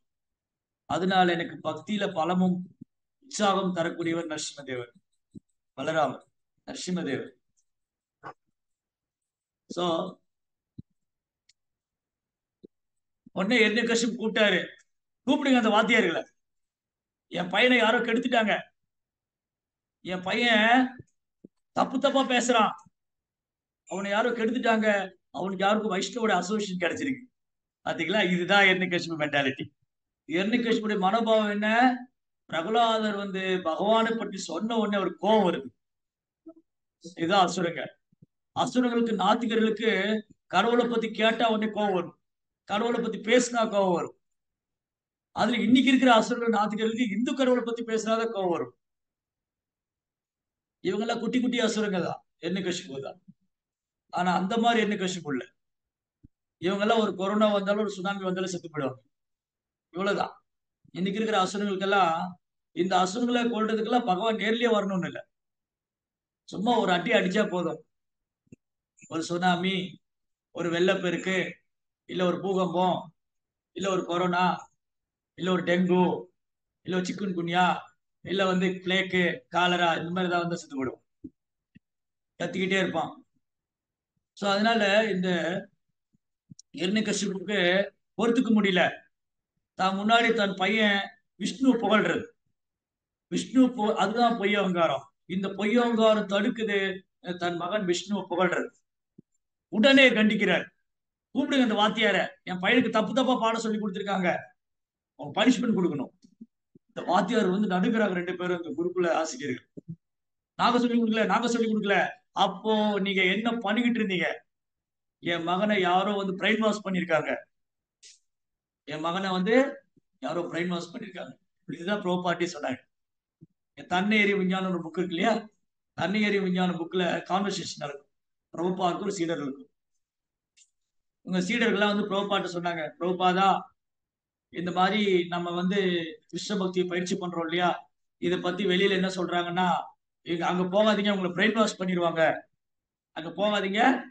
வெளியில மக்கள் எல்லாம் என்ன சொல்றாங்க, நீங்க இஸ்கானுக்கு போகாதீங்க, நீங்க கிருஷ்ண பக்தி இயக்கத்துக்கு போகாதீங்க, உங்களுக்கு பிரெயின் வாஷ் பண்ணிடுவாங்க. அப்போ ப்ரோபோ சொல்றாரு, ஆமா கரெக்ட் தான், உங்க பிரெயின்ல அழுக்கு இருக்கு, நாங்க வாஷ் பண்ணி கொடுக்குறோம், நல்ல விஷயம் தானே அது. உங்க மனசுல, உங்க மூளையில அழுக்கு இருக்கு, அதை நாங்க செலவு பண்ணி கொடுக்குறோம். இப்போ அழுக்கா இருக்கிற இடத்த சுத்தம் பண்ணி கொடுத்தா யாராவது வேண்டாம்னு சொல்லுவாங்களா? அதான் முட்டாள்தான். அழுக்கா இருக்கிறத சுத்தம் பண்ணி கொடுத்தா வேண்டாம்னு சொன்னா அப்ப இதோட முக்கியத்துவம் தெரியல, இதோட மகிமை தெரியல. அறியாமையில் இருக்கிறவங்க சுத்தமா இருக்க விரும்ப மாட்டாங்க, மனசு புத்தி எல்லாம் சுத்தமா இருக்க விரும்ப மாட்டாங்க, அவங்க அழுக்குல இருக்காங்க. அப்புறம் பிரபுபாதா அவங்க சொல்றாங்க, நீங்க வந்து எங்களோட சேர மாட்டேங்கிறீங்க, இந்த ஹரே கிருஷ்ணா பக்தர்கள் தனியா இருக்காங்க, எங்களோட சினிமா பார்க்க வர மாட்டேங்கிறாங்க, குளிர்மத்துக்கு வர மாட்டேங்கிறாங்க, எங்களோட சேர மாட்டேங்கிறாங்க, எங்களை டச் பண்ண மாட்டேங்கிறாங்க. பிரபுபாதா சொல்ற, ஆமா, நீங்க நாயோட வாழ்றீங்க, நாய் வந்து அன்டச்சபிள். சோ நீங்க பக்தரோட வாழாம நாயோட வாழ்றீங்க, என்ன பிரயோஜனம்? நீங்க பக்தரோட சேர்ந்து வாழ்ந்தா நீங்க புனிதமாகலாம், நாயோட சேர்ந்து வாழ்ந்தா நீங்க தீண்டத்தகாத நிலையில தான் இருக்கும். சோ இப்படி நாய் கூட சேர்ந்து வாழ்வாங்க, பூனை கூட சேர்ந்து வாழ்வாங்க, ஆனா பக்தரோட சேர்ந்து வாழ்வாங்க. பிரபுபாதா கூப்பிடுறாரு, வாங்க, பிரபுபார் எல்லாரும் இன்வைட் பண்றாரு. எல்லாரும் இந்த கிருஷ்ண பக்தியத்துக்கு வாங்க, பக்தி பண்ணுங்க, கீர்த்தனம் பாடுங்க, நடனம் ஆடுங்க, பிரசாதம் சாப்பிடுங்க, சந்தோஷமா இருங்க. ஆனா வரமாட்டாங்க. பக்கத்துல இருக்கிறவங்கள இன்வைட் பண்றாரு. பிரபுபாத் என்ன சொல்றாரு, அக்கம் பக்கத்துல இருக்கிறவங்கள இன்வைட் பண்ணுவார். பாம்பேல இந்த டெம்பிள் இடம் வாங்கினாங்க. பாம்பேல அந்த லீலாமிருதத்துல லீலை இருக்கு, இந்த கதை இருக்கு. எப்படி பிரபுபாதா வந்து எப்படி சவால்களை வந்து சந்திச்சார், அந்த இடத்த வாங்கணும். அப்ப பக்கம் பக்கத்துல இருக்கிறவங்க ஒரே டார்ச்சர், பக்தர்களை தொந்தரவு பண்றாங்க. பிரபுபாத் சொல்றாரு, நீங்க வாங்க, உங்களுக்கு என்ன பிரச்சனை, நீங்களே எங்க கூட சேர்ந்துக்கங்க, வாங்க, நல்ல கீர்த்தனை பாடுங்க, நடனம் ஆடுங்க, பிரசாதம் சாப்பிடுங்க, சந்தோஷமா இருங்க, என்ன பிரச்சனை உங்களுக்கு? ஆனா பொய் உட்கார்ந்து தடுக்குது. ஓ, நாங்களும் அங்க போகணுமா, நாங்க உங்க கூட சேரணுமா? ஏன்னா அவங்க நாய் கூட சேரதா விரும்புறாங்க, நாய் கூட சேர விரும்புறாங்க, பூனை கூட சேர விரும்புறாங்க. ஆனா பக்தர் கூட சேர விரும்ப மாட்டேங்கிறாங்க. இதுதான் துரதிருஷ்டம். மனித பிறவி கிடைச்சும் அது துரதிருஷ்டம். சரி, ஓகே. கசிப்பு சொல்றாரு, யாரோ என் பையனை பிரெயின் வாஷ் பண்ணிட்டாங்க. நல்ல விஷயம் தானே, பிரெயின்ல அழுக்கு இருக்கு, வாஷ் பண்ணிட்டாங்க. சில நேரங்கள்ல பாருங்க, பொறுத்துக்க முடியாது மக்களால. என் பையன் பகவத்கீதை படிக்கிறான், நாம ஜபிக்கிறான், யாரோ அவனை கெடுத்துட்டாங்க, அவன் டிவி பார்க்க மாட்டேங்கிறான், சினிமா பார்க்க மாட்டேங்கிறான், நான்வெஜ் சாப்பிட மாட்டேங்கிறான், எந்த கெட்ட பழக்கத்துல ரொம்ப நல்ல பையனா இருக்கான் அப்படின்னு சந்தோஷப்படணும். ஆனா மக்கள் அப்படி நேர்மாறா எடுத்துக்கிறாங்க. ஐயோ, அவனுக்கு என்னமோ ஆயிடுச்சு, யாரோ அவனை ஏதோ பண்ணிட்டாங்க. பிரகலாதர் பார்க்கும்போது அப்படிதான் ஆச்சரியமா இருந்தது. இந்த பிரகலாத குழந்தை என்ன அசுர குலத்துல பிறந்திருக்காங்க, யார்கிட்டயும் சண்டை போடுறது இல்ல, வம்பிக்கு போறது இல்ல, கோலி விளையாடுறது இல்ல, பப்ஜி விளையாடுறது இல்ல, அமைதியா இருக்க இந்த குழந்தை நாம ஜபிச்சுட்டே இருக்காரு. ஆச்சரியமா இருக்கு. அந்த மாதிரி சில நேரங்கள்ல பக்தர் சங்கம் வரும்போது பெரும் பாக்கியம். சைதன்ய மகாபிரபு ராமானந்தராயர் 2 பேர் பேசிக்கிறாங்க.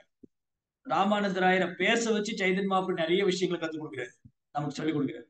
அதுல மகாபிரபு கேட்கிறாரு, ராமானந்தராயரே, இந்த உலகத்திலே ரொம்ப அதிசயமான விஷயம் என்ன, ரொம்ப புகழ் வாய்ந்த விஷயம் என்ன, ரொம்ப உன்னதமானது பக்தர் சங்கத்துல இருக்கிறத, பக்தர் சங்கத்துல இருக்கிறது. இந்த உலகத்திலே ரொம்ப துரதிருஷ்டமானது என்னது, பக்தர் சங்கத்தை விட்டு இருக்கிறது. ராமானந்தராயர் சொல்றாரு, யார் பக்தர் சங்கத்துக்கு விலகி இருக்காங்களோ, யார் பக்தர் சங்கத்தை விட்டு இருக்காங்களோ, அவங்க துரதிருஷ்டசாலிங்க, துரதிருஷ்டம்.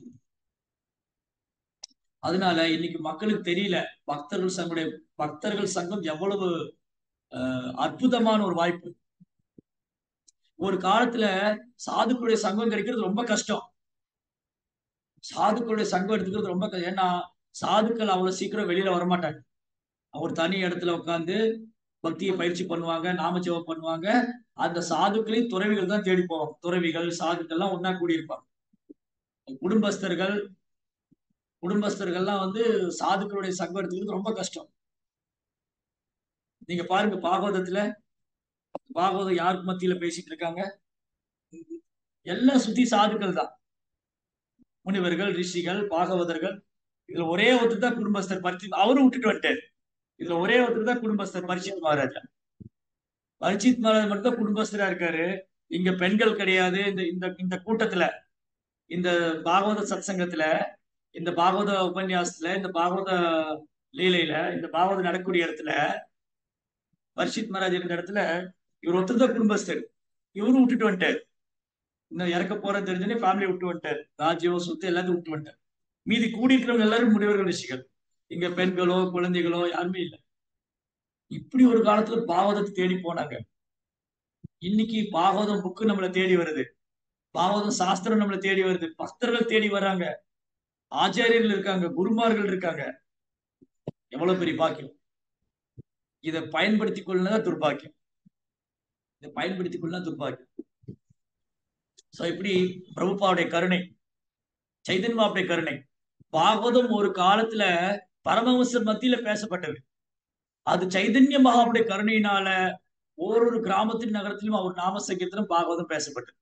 சைதன்ய மகாவுடைய கருணையால பிரபுபாதா உலகம் முழுவதும் இந்த பாகவதத்தை கொண்டு போனார். இன்னைக்கு பாகவதம் பெண்கள், குழந்தைங்க யார் வேணாலும் கேட்கலாம், யார் வேணாலும் படிக்கலாம். இப்படி இது சைதன்ய மகாவுடைய கருணை. அதனால கிருஷ்ணு போல அசுர குணம் உள்ளவங்களுக்கு இதோட மகிமை தெரியாது. அந்த பொய்யவங்காரத்தை விட்டாதான் தெரியும். பொய்யவங்காரத்தை விடணும். பொய்யவங்காரத்தை பிடிச்சிட்டே இருந்தோம்னு வச்சுக்கோங்களேன், புரியாது. பாகவதம் யாருக்கு புரியாது? பாகவதம் கிருஷ்ணாவுடைய லீலைகள், பக்தருடைய தெய்வீகமான குணங்கள், பக்தி தொண்டுடைய மகிமை. பாகவதம் கிருஷ்ணாவுடைய லீலைகள், பக்தி தொண்டுடைய மகிமைகள், பக்தருடைய தெய்வீகமான குணங்கள், இதெல்லாம் பொய் அகங்காரத்தை பிடிச்சுக்கிட்டே இருக்கிறனால உணர முடியாது. பொய் அகங்காரத்தை விட்டா உணரலாம். பொய் அகங்காரத்தை விட தயாரில்லை. அதுக்கு பக்தர் சங்கத்துல வந்தாதான் போகும். ஓ, நான் இந்த உடம்பு இல்ல, ஆத்மா. இதுதான் பொய் அகங்காரம். நான் உடம்புன்னு நினைக்கிறது பொய் அகங்காரம். நான் இந்த உடல் இல்ல, ஆத்மாங்கிறது உண்மையான அகங்காரம். அப்போ நான் இந்த உடல் இல்ல, ஆத்மாங்கிறத பொய் அகங்காரத்தை விட்டுட்டாதான் இது புரியும். இல்லாட்டி இது புரியாது. சோ இரண்யகசிபு பொய் அகங்காரத்தின் சொரூபம். அவரால் ஏத்துக்க முடியல. உடனே ஆசிரியர்களை கூப்பிட்டாங்க. கவனமா பள்ளிக்கூடம் நடத்துங்க, குருகுலத்தை ஒழுங்கா நடத்துங்க. யாரோ வந்து என் மகனை வந்து பிரெயின் வாஷ் பண்ணிட்டு போறாங்க.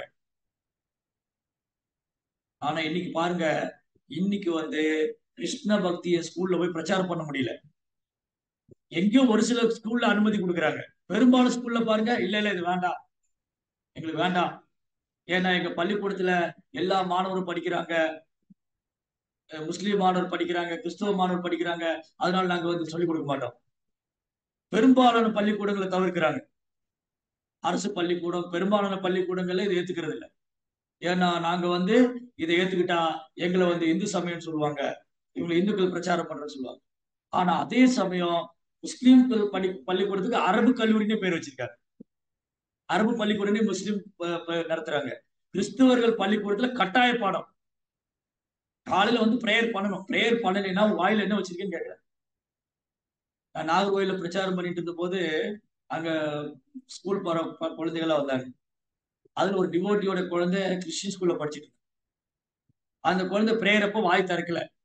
அந்த சிஸ்டர் வந்து அந்த டீச்சர் வந்து கேக்குறாங்க, வாயில என்ன கொலக்கட்டையா வச்சிருக்கேன், வாயை வந்து பிரேயர் பண்ண வேண்டியது. ஆனா இதே சமயம் நம்முடைய கிரந்தங்களை சொல்ல நம்ம தயங்குறோம். நம்ம பகவத்கீதை சொல்லிக் கொடுக்க தயங்குறோம். பகவானை பற்றி சொல்லிக் கொடுக்க தயங்குறோம். ஏன்னா நமக்கு ஸ்ட்ரென்த் தான் முக்கியம், நமக்கு ஸ்கூல் தான் முக்கியம், காசு தான் முக்கியம். இதுதான் பிரச்சனை கலியுகத்துல. இப்படிதான் நம்ம வந்து நம்ம தன்மானத்தை அடமானம் வச்சு சனாத தர்மத்தை விட்டு விட்டு விட்டு இன்னைக்கு ரொம்ப தூரம் விலைக்கு வந்து அது பேர் ஆபத்தா பூதாகரமா நம்ம முன்னாடி நிக்குது. இன்னைக்கு சனாத தர்மத்தை விட்டதுனால, நம்முடைய தர்மத்தை பின்பற்றாம விட்டதுனால அது என்ன, அது பெரும் பூதாகாரமாய் நம்ம முன்னாடி நிக்குது. இன்னைக்கு யார் வேணாலும் என்ன வேணாலும் பேசலாம், சனாதன தர்மத்தை பத்தி பேசலாம், இந்து கடவுளை பத்தி பேசலாம். இப்படி நாளுக்கு நாள் அசுரங்கள் அதிகமாயிட்டே இருக்கு. என்ன பண்றாங்க பள்ளிக்கூடத்துல? இப்போ பிரகலாதர் என்ன பண்ணாரு? ஆக்சுவலி பிரகலாதர் பண்ணதான் இன்னைக்கு கிறிஸ்தவர் பண்றாங்க. பிரகலாதர் என்ன பண்ணாரு? குழந்தையில இருந்து கிருஷ்ண பக்தி சொல்லிக் கொடுக்கணுங்கிறாரு. இவங்க என்ன பண்றாங்க? ஸ்கூல் பாடம் வச்சு ஸ்கூல் நடத்தி அதுல இருந்தே கிறிஸ்டியானிட்டி ஸ்டார்ட் பண்ணி விட்டுறாங்க. எனக்கு தெரிஞ்சு ஒரு பக்தர் எனக்கு தெரிஞ்ச ஒரு பக்தர் வந்து பிராமண தீட்சை வாங்கினவர் இஸ்கான்ல. பிராமண தீட்சை வாங்கினவருடைய மனைவி அவரால் கிருஷ்ண பக்தியில மாற்ற முடியல. ஒரு நாள் நான் கேட்டேன், ஏன் மாதாஜி நீங்க கிருஷ்ண பக்தி எடுத்துக்கல? உங்க பிரபு பிராமண தீட்சை எல்லாம் வாங்கிட்டாங்க, நல்ல சேவை பண்றாங்க, நீங்க ஏன் பண்ணல? அவங்க சொன்னாங்க, என்னால முடியாது ப்ரோ. ஏன் முடியாதுன்னு? என்ன பிரச்சனை? நான் குழந்தையிலிருந்தே ஜீசஸ் பிரேயர் பண்ணிட்டு இருக்கேன். நான் 4-5 வயசு ஸ்கூல்ல சேர்ந்ததுல இருந்து நான் கிறிஸ்டியன் பிரேயர் பண்றேன், என்னால அதை விட முடியாது. ஸ்ட்ராங்கா போட்டாங்க. இப்போ அந்த மாதிரி அந்த பிரேயர்ல இருந்து அந்த நம்பிக்கை விட முடியல அவனால. ஈவன் தோ அவங்க பிரபு வந்து ஒரு சிறந்த பக்தரா இருக்காரு. அப்ப இன்னைக்குள்ள குழந்தைகளோட நிலைமை என்ன? எல்லாம் கேள்வி கேட்கணும். இந்த கொஸ்டின் மார்க் நமக்குள்ள வரணும். பாருங்க என்ன சொசைட்டில என்ன நடக்குது. சோ அப்போ ஒரு கிறிஸ்துவ பள்ளிக்கூடத்துல அவங்க பிரேயர் பண்ண தவறது இல்ல. எனக்கு தெரிஞ்சு இன்னொரு அனுபவம், இன்னொரு கடலூர்ல ஒரு கிறிஸ்டின் ஸ்கூல்ல ஏபிசிடி பூரா மாத்திட்டாங்க. ஏ ஃபார் ஆப்பிள், இப்படிதான் நம்ம படிச்சது. நம்ம குழந்தைல A for apple, B for boy, C for cat. அவங்க A for Alphonse, B for ஏதோ கிறிஸ்டின் பேராவே, ஜே ஃபார் ஜீசஸ், அப்படி மாத்திட்டாங்க. அப்புறம் ஏதோ கொஞ்சம் புத்தி வந்து மக்கள் எல்லாம் போய் சட்டம் போட்டு அந்த சிலபஸ் மாத்தினாங்க. அந்த சிலபஸ் மாத்தினாங்க.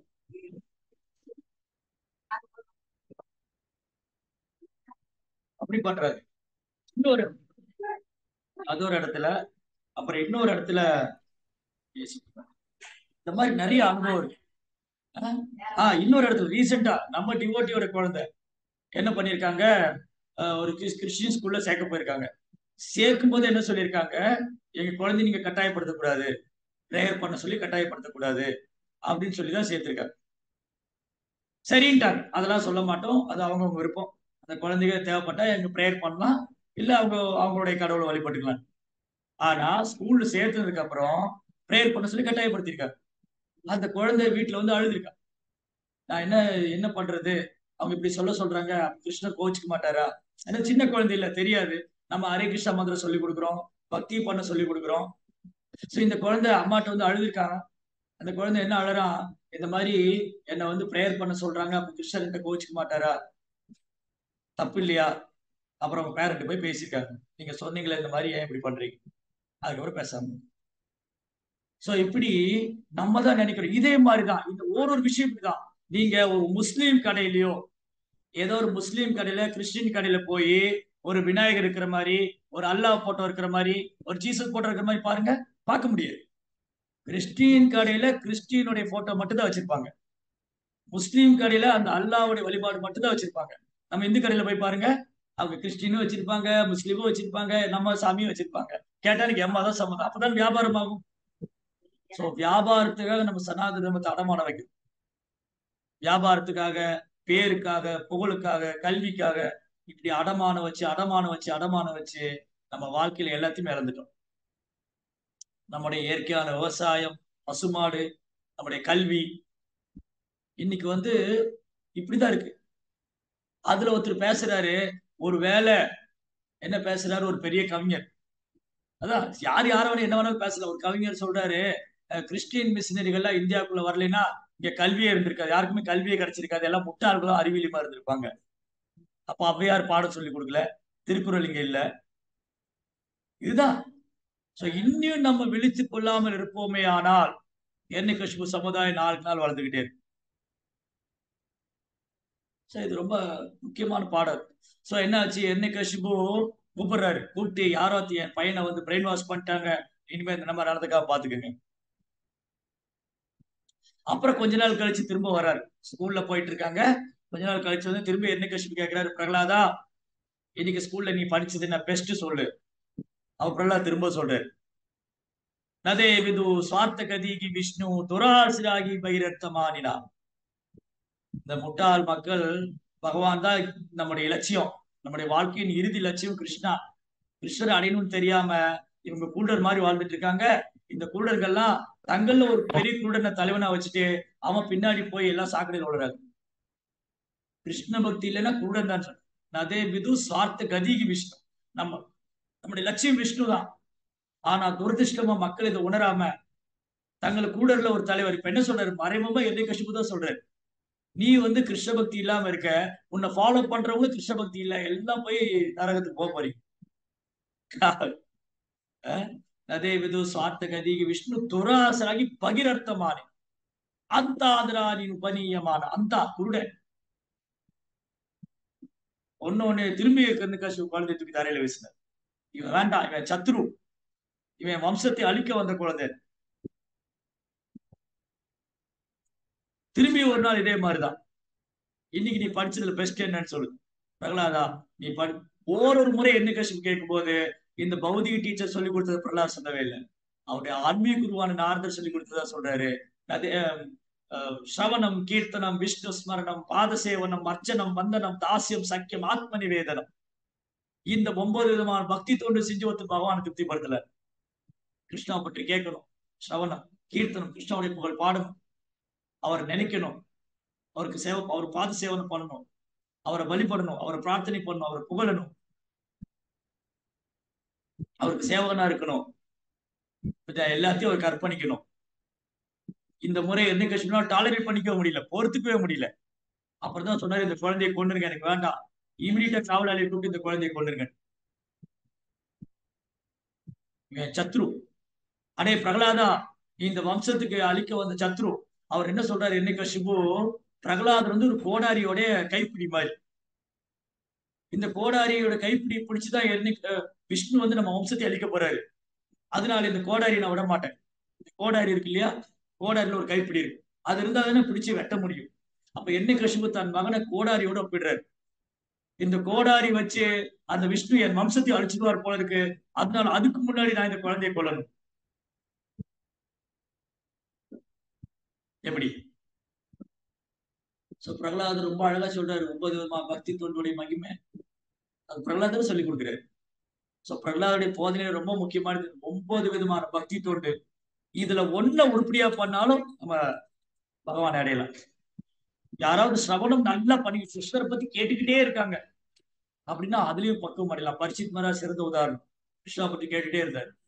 அதே மாதிரி யாராவது கிருஷ்ணாவுடைய புகழ் பாடிக்கிட்டே இருக்காங்க, பேசிக்கிட்டே இருக்காங்கன்னா அதுல சுகதேவ கோஸ்வாமி. அதே மாதிரி பிரகலாதரே உதாரணம் பகவான் நினைச்சுட்டு இருந்தது. பாத சேவனம் லட்சுமி தேவி, அர்ச்சனம் பிருது மகராஜ், வந்தனம் அக்ரூரர், தாசிம் ஹனுமான், சக்கியம் அர்ஜுனா, ஆத்ம நிவேதனம் பலி மகராஜ். இதுல ஒண்ணு எடுத்துட்டு அதை பர்ஃபெக்டா பண்ணி பகவானை திருப்திப்படுத்தினாங்க. இந்த மாதிரி 9 விதமான பக்தி தொண்டு செஞ்சு இந்த 9ஐயும் செய்யலாம், ஒன்னும் செய்யலாம். அது மூலமா பகவானை அடையலாம், பகவானை திருப்திப்படுத்த என்னைக்கு சொன்னாலும் பொறுத்துக்கவே முடியும். ரொம்ப அற்புதமான போதனைகள், பிரகலாதுடைய போதனைகள் நம்ம வாழ்க்கைக்கு தேவையான அனைத்து பாடம் அதுல இருக்கு. பிரகலாத் மகாராஜ் தன் குழந்தைகள்கிட்ட அசுர நண்பர்கள்ட்ட பேசுறாரு. அது ரொம்ப அழகான வர்ணனை. ஜெய் ஜெகநாத் சுவாமி. இந்த பிரகலாதர் உட்கார்ந்து பகவானை நினைச்சிட்டு இருக்காரு. குழந்தைகள் எல்லாம் விளையாடிட்டு இருந்தாங்க. எல்லாம் அரே பிரகலாதா, ஏன் எப்போ இப்படியே இருக்க? நீ விளையாடுறதுக்கெல்லாம் வரமாட்டியா? வா போய் விளையாடலாம். என்ன விளையாட்டு? வாழ்க்கையே விளையாட்டா போயிடுச்சுங்க. நீ வாழ்க்கையே விளையாட்டு விளையாண்டு போயிடுச்சு. அப்பதான் பிரகலாத் சொல்றாரு, இந்த மனித வாழ்க்கையை நம்ம எப்படி வீண் பண்றோம்? கிருஷ்ணரை மறந்து மாயினால இந்த மனித வாழ்க்கை நம்ம எப்படி வீண் பண்றோம்னு பிரகலாத் சொல்றாரு. 100 வருஷம் இல்லையா? மனிதனுடைய ஆயுள் காலம் 100 வருஷம். இந்த 100 வருஷத்துல பாதி நாள் தூக்கத்திலேயே போயிருக்கு. 50 வருஷம் தூக்கத்திலேயே போயிடுச்சு.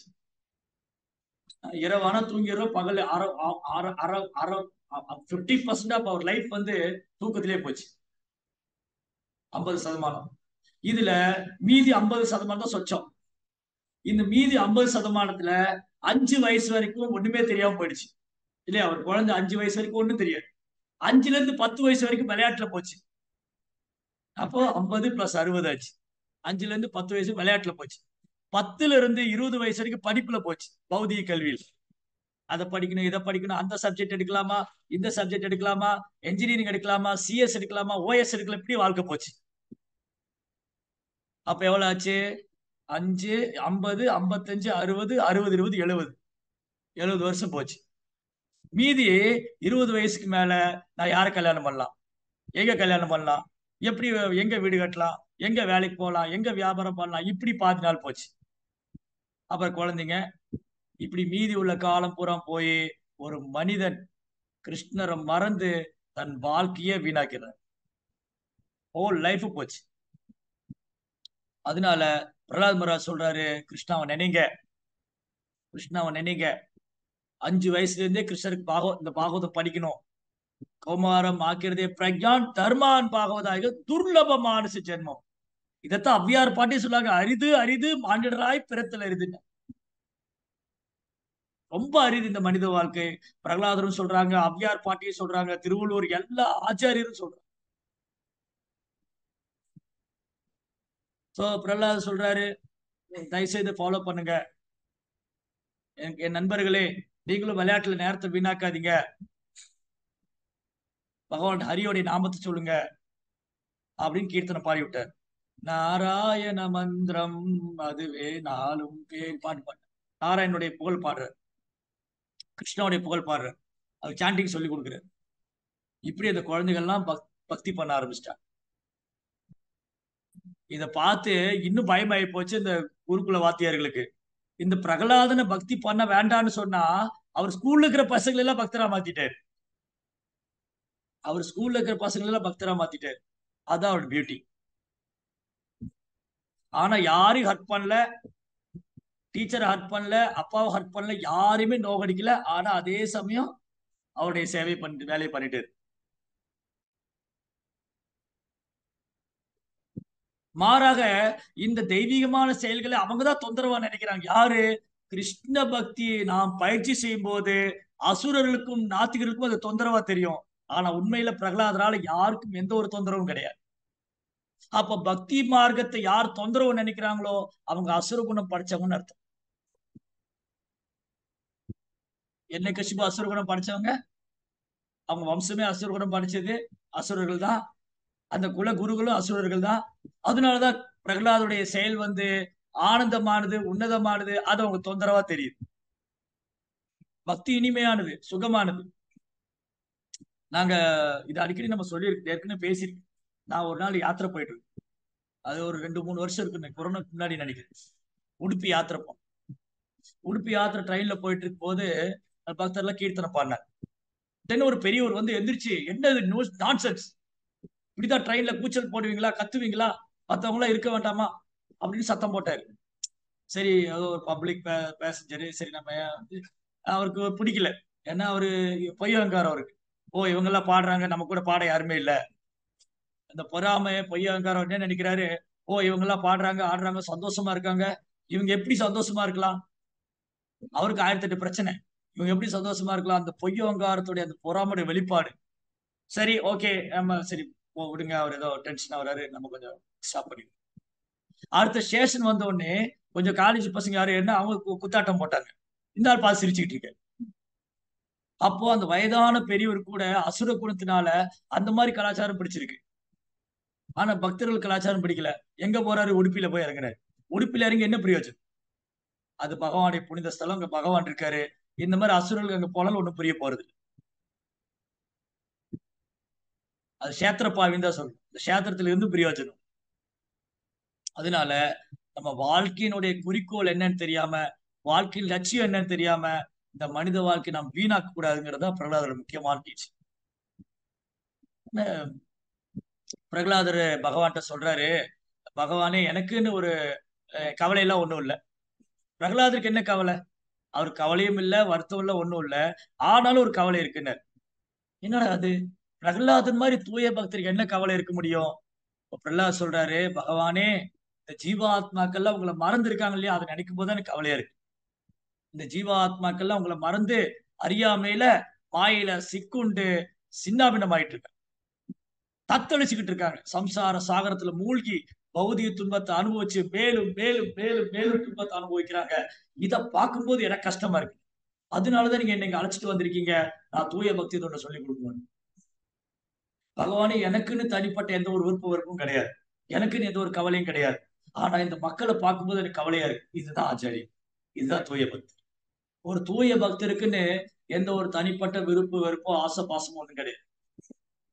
ஒரே குறிக்கோள் பகவானை திருப்திப்படுத்தணும், ஆன்மீக குருவை திருப்திப்படுத்தணும், அவ்வளவுதான். பிரகலாதர் சொல்றாரு, நரசிம்மர்ட்ட நான் எப்பவுமே என் ஆன்மீக குருடைய தாமரை பார்த்து மறக்கவே கூடாது. பிரகலாதம் அவனுக்கு என்ன வர எனக்கு? நான் எப்பவுமே என் குருநாதரான நாரதருடைய அடிச்சுவட்டை பின்பற்றணும். அவருடைய தாமரை பார்த்து நான் மறக்க கூடாது. அந்த ஆசீர்வாதம் கொடுங்க. சரி, வேற என்ன வர வேணும்? வேற என்ன வர வேணும்? மேலும் மேலும் உங்ககிட்ட வரம் கேட்டா அது வியாபாரம் ஆயிடாதா? எனக்கு ஒண்ணு வேண்டாம். இல்ல, நீ கேளு. அப்படி நீங்க ஏதாவது செய்ய ஆசைப்படுறீங்களா? என்னுடைய தந்தையாருக்கு மோட்சம் கொடுங்க. அவன் அசுரன் சொல்லி நிராகரிச்சிடாதீங்க. எனக்கு நல்லாவே தெரியும், உங்க கையால கொல்லப்பட்டதுனால மோட்சம் அடைஞ்சிருப்பாரு. இருந்தாலும் நான் அவருக்காக பிரார்த்தனை பண்றேன். அப்பதான் நரசிம்மர் சொல்றாரு, பிரகலாதா, உன் தந்தையாரை பற்றி சொல்ல என்ன இருக்கு? நீ எனது தூய பக்தனா இருந்ததுனால 21 தலைமுறைக்கு நான் ஏற்கனவே மோட்சம் கொடுத்துட்டேன். அதுக்கப்புறம் நரசிம்மர் சொல்றாரு, பிரகலாதா, நீ எனக்கு ரொம்ப பிரியமான பக்தன். யார் உன்னுடைய அடிச்சுவட்டை பின்பற்றாங்களோ அவங்களும் எனக்கு பிரியமானவங்க. அவங்களும் எனக்கு பிரியமானவங்க. அதனாலதான் என்ன பண்ணணும்? மகாஜனோய சம்பந்தாகா, அந்த மகாஜனுடைய அடிச்சுவட்டை பின்பற்றணும். பிரகலாதரை போன்ற மகாஜனுடைய அடிச்சுவட்டை பின்பற்றினா நாமளும் பகவானுக்கு பிரியமானவங்களாம். ஆனா துரதிருஷ்டவசமா இந்த கல்வி, இந்த பாடம், பிரகலாதுடைய போதனைகள், நரசிம்ம லீலை, ராம லீலை, கிருஷ்ண லீலை, இதெல்லாம் வந்து கட்டாயமா தவிர்க்கப்பட்டிருக்கு. வேணும்னே தவிர்க்கப்பட்டிருக்கு இன்னைக்குள்ள பள்ளிக்கூடங்கள்ல, காலேஜ்ல, யூனிவர்சிட்டி. வெறும் பௌதிக கல்வி, ஏட்டறிவு, ஏட்டு சுரக்கா ஒண்ணுத்துக்கு உதவும், ஒரு பைசா. அதனால இன்னைக்கு மக்களுக்கு இருக்க ஒரே வாய்ப்பு அரசாங்கமோ இல்ல பள்ளிக்கூடமோ கல்லூரியோ இதெல்லாம் கொடுக்காது இன்னைக்கு. ஏன்னா அதெல்லாம் அசுர கலாச்சாரம், இரண்யகசிபுடைய ஃபேமிலி. சோ நமக்கு இருக்கிற ஒரே ஹோப் என்னன்னா, ஒரே வாய்ப்பு, பிரகலாதுடைய அடிச்சுவட்டை பின்பற்றுமா, பிரபுபாதரை பின்பற்ற வேண்டும். இந்த கிருஷ்ண பக்தி இயக்கம் இது ஒண்ணுதான் ஒரே வாய்ப்பு. அதனால இன்னைக்கு பக்தர்கள் போறாங்க. பக்தர்கள் போய் ஒரு ஒரு ஸ்கூலு காலேஜா ஏறி, ஐயா எங்களுக்கு வாய்ப்பு கொடுங்க, நான் குழந்தைகளுக்கு கிருஷ்ண பக்தியை சொல்லி கொடுக்குறோம். அதுல கொஞ்சம் ஆன்மீகத்துல ஆர்வம் இருக்கிறவங்க, கொஞ்சம் சனாதன தர்மத்தை மதிக்கிறவங்க, கொஞ்சம் இதை பத்தி தெரிஞ்சிருக்கிறவங்க, சரி வாங்க பண்ணுங்க, நல்ல விஷயம் தான். ஆனா பெரும்பாலான ஆளுகள் அனுமதி கொடுக்க மாட்டீங்க. என்ன பயம் உங்களுக்கு? எங்கேயாவது எங்க குழந்தைகள் எல்லாம் கிருஷ்ண பக்தி பண்ணா ஸ்ட்ரென்த் குறைஞ்சிரும், மற்ற மதத்துல இருக்கிறவங்க சேர்க்க மாட்டாங்க, நீங்க பொட்டு வச்சுட்டு வரக்கூடாது, திலக்கு போட்டு வரக்கூடாது, துளசி மாலை போட்டு வரக்கூடாது. ஸோ ஹோல் ப்ரோக்ராம் என்னன்னா, இந்த ஹோல் இவங்களுடைய ஒரே திட்டம் என்னன்னா, நாத்திக சமுதாயத்தை உருவாக்கும். எல்லா அடையாளங்களும் அழிக்கப்படும். இதுதான் இன்னைக்கு வந்து school, college, university, cinema, cinema field, political எல்லாருடைய வேலையும் இதுதான். இன்னைக்கு பார்க்க முடியலையே. இன்னைக்கு எவ்வளவு இடத்துல பாக்குறோம் மக்கள் திலகமிட்டு போறது. ஒன்லி சம்பிரதாயத்தை ஃபாலோ பண்றவங்க மட்டும்தான் இன்னைக்கு வைக்கிறாங்க இன்னைக்கு. ஆனா ஒரு காலத்துல எல்லா சனாதன தர்மத்தை பின்பற்ற எல்லாரும் நெத்தியில திலகம் வச்சிருப்பாங்க. ஒண்ணு திலகம் போட்டு இல்ல பட்டை போட்டிருப்பாங்க. யாராவது பட்டை, சிவபெருமான வழிபடுறவங்க பட்டை அடிச்சிருப்பாங்க, துர்க்கையை வழிபடுறவங்க குங்குமம் வச்சிருப்பாங்க, பெருமாளை வழிபடுறவங்க நாமம் போட்டிருப்பாங்க, ஸ்ரீ வைஷ்ணவர் ஒரு மாதிரி திலக்கு வச்சிருக்காங்க, நம்ம ஒரு திலக்கு வச்சு திலக்குல நிறைய வெரைட்டி இருக்கு, நிறைய சம்பிரதாயம் இருக்கு. ஆனா இன்னைக்கு இந்த சம்பிரதாயத்துல அல்லாதவங்க நீங்க நெத்தியில பாருங்க, ஸ்மசானம் சுடுகாடு மாதிரி இருக்கு. எந்த ஒரு அடையாளம் கிடையாது.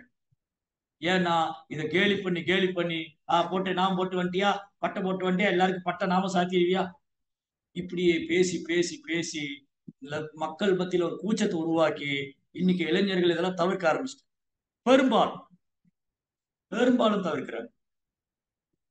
சோ யாருக்காகவும் எதற்காகவும் நம்முடைய அடையாளத்தை நம்ம விடக்கூடாது. நம்முடைய கலாச்சாரம், நம்ம எந்த ஊர்ல உலகத்துல எந்த மூலையில வேணாலும் போய் படிக்கலாம். சுவிட்சர்லாந்துல போய் படிக்கலாம், அமெரிக்கால போய் படிக்கலாம், ஆஸ்திரேலியால, உலகத்துல எந்த மூலையில வேணாலும் போய் படிக்கலாம், என்ன லாங்குவேஜ் வேணாலும் படிக்கலாம், ஸ்பானிஷ், பிரான்ஸ், ஜெர்மன், எது வேணாலும் படிக்க. ஆனா நம்ம கலாச்சாரத்தை விட்டு கொடுக்கூடாது. நம் கலாச்சாரம், நம்முடைய கிருஷ்ண உணர்வு, நம் வேத கலாச்சாரம், கிருஷ்ண பக்தி, இது யாருக்காக நம்ம தியாகம் செய்யக்கூடாது. இது நம்ம குழந்தைகளுக்கு சொல்லிக் கொடுக்கணும். அப்படின்னா முதல்ல நாம தியாகம் பண்ணக்கூடாது. நாம யாருக்காகவும் எந்த சூழ்நிலையும் என்னுடைய கிருஷ்ண பக்தியும் என்னுடைய கலாச்சாரத்தை தியாகம் பண்ணக்கூடாது. ஓகே, இன்னைக்கு நான் சிலந்தி பூச்சி மாதிரி வலையில மாட்டிக்கிட்டேன், இன்னைக்கு நான் சம்பாதிக்கணும், குடும்பத்தை பார்த்துக்கணும், நிறைய சம்பாதிக்கணும், வெளிநாடு போய் நீங்க எங்க வேணாலும் போய் சம்பாதிக்க, எப்படி வேணாலும் வாழுங்க, ஆனா கலாச்சாரத்தை விட்டு கொடுக்காது, இப்படி சனாதன தர்மத்தை விட்டு கொடுக்காது. ஏன்னா இதுதான் எனக்கும் இறைவனுக்குள்ள தொடர்பு, இதுதான் நான் கிருஷ்ண உணர்வு, கிருஷ்ண பகவானை அடைவதற்கான ஒரு வாய்ப்பு. சோ இதை நான் இழந்துட்டு இந்த உலகத்துல என்னத்தை அச்சீவ் பண்ண போறேன், என்னத்தை சாதிக்க போறேன்? நான் வந்து என்னுடைய அடையாளம், என்னுடைய கலாச்சாரம் இதை விட்டுட்டு சமுதாயத்துல என்னத்தை அச்சீவ் பண்ணி என்னத்தை சாதிக்க போறேன்? என் வாழ்க்கை நான் வீழ்ச்சி தான் அடையும். அதனால இந்த பிரகலாத உபதேசங்கள், பாகவதம் எல்லாம் அத்தியாவசியமான பாடம்.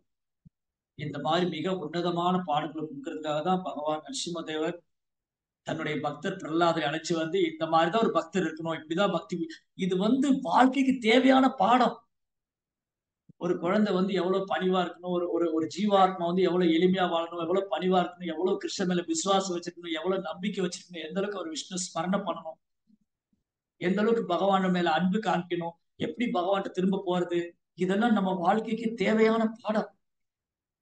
ஆனா துரதிருஷ்டவசமா இன்னைக்கு கிருஷ்ண பக்தி இயக்கத்துல மட்டும்தான் இது கிடைக்குது. அப்புறம் அங்கீகரிக்கப்பட்ட சம்பிரதாயங்களை பேசுவோம். மற்றது எல்லாமே அங்கீகரிக்கப்பட்ட அதிகாரப்பூர்வமான சம்பிரதாயத்தை தவிர மற்றதெல்லாம் எண்ணெய் கஷ்ம கலாச்சாரம் தான். அது எப்படி வேணாலும் இருக்கலாம். அந்த யோகா, இந்த யோகா, அந்த முத்திரை, இந்த முத்திரை, எல்லாம் எண்ணெய் கஷ்ம கலாச்சாரம். தட்ஸ் ஆல், அவ்வளவுதான். சோ அதனால இந்த எண்ணெய் கஷ்ம கலாச்சாரத்துல இருந்தும், எண்ணெய் கஷ்மடைய மனோபாவத்துல இருந்தும், இந்த பொய்யாங்காலத்துல நம்ம தப்பிச்சுக்கணும், நம்ம குழந்தைகளும் தப்பிச்சுக்கணும், நல்ல ஒரு சந்ததி வரணும் அப்படின்னு சொன்னா அது கிருஷ்ண பக்தியை பயிற்சி பண்றதுல மட்டும்தான் இருக்கு. ஹரே கிருஷ்ணா ஹரே கிருஷ்ணா கிருஷ்ண கிருஷ்ணா ஹரே ஹரே, ஹரே ராம் ராம் ராம் ஹரே ஹரே. வேறு வழி இல்ல, வேறு வழி இல்ல, வேற வழியே இல்லை. இந்த ஒரே வழிதான் இருக்கு. ஹரே கிருஷ்ணா. ஜெய் ஸ்ரீல பிரபுபாத் கி, ஸ்ரீமத் பாகவதம் கி.